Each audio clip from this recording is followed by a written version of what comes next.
जैसे जैसे लोकसभा चुनावों की तारीखें नजदीक आती जा रही है, वैसे वैसे देश के प्रमुख सट्टा बाजार फलोदी में लोकसभा चुनावों को लेकर हलचल बढ़ती जा रही है। किसी पार्टी को कितनी सीटें आएगी, इसको लेकर सटोरियों द्वारा अपने अपने भाव निकाले जा रहे हैं। बीजेपी की स्थिति भी आने वाले लोकसभा चुनाव में और मजबूत होती नजर आ रही है।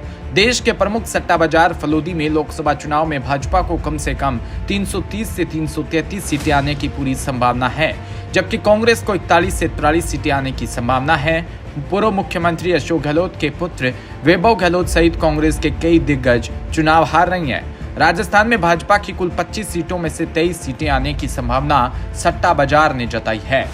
सट्टा बाजार के मुताबिक भाजपा की 330 में से 335 सीटों का भाव 1 रुपये और 350 सीटों का भाव 3 रुपये और 400 सीटों का भाव 12 से 15 रुपये चल रहा है, जबकि एनडीए की 400 सीटों का भाव 4 से 5 रुपये चल रहा है। यानी भाजपा की अपने बलबूते पर 400 सीटें नहीं आएगी और तो भाजपा की 350 सीटें आने की संभावना भी 50% है। सट्टा बाजार के मुताबिक भाजपा को 300 सीट निश्चित रूप से आएगी, इसका भाव 10 से 15 पैसे चल रहा है। और जहां तक राज्यों की बात है, लोकसभा चुनाव में राजस्थान में एक बार फिर भाजपा की लहर आएगी। हालांकि इस बार सट्टा बाजार 25 में से 23 सीटें भाजपा को दे रहा है, जबकि गत चुनावों में 25 की 25 सीटें आई थी।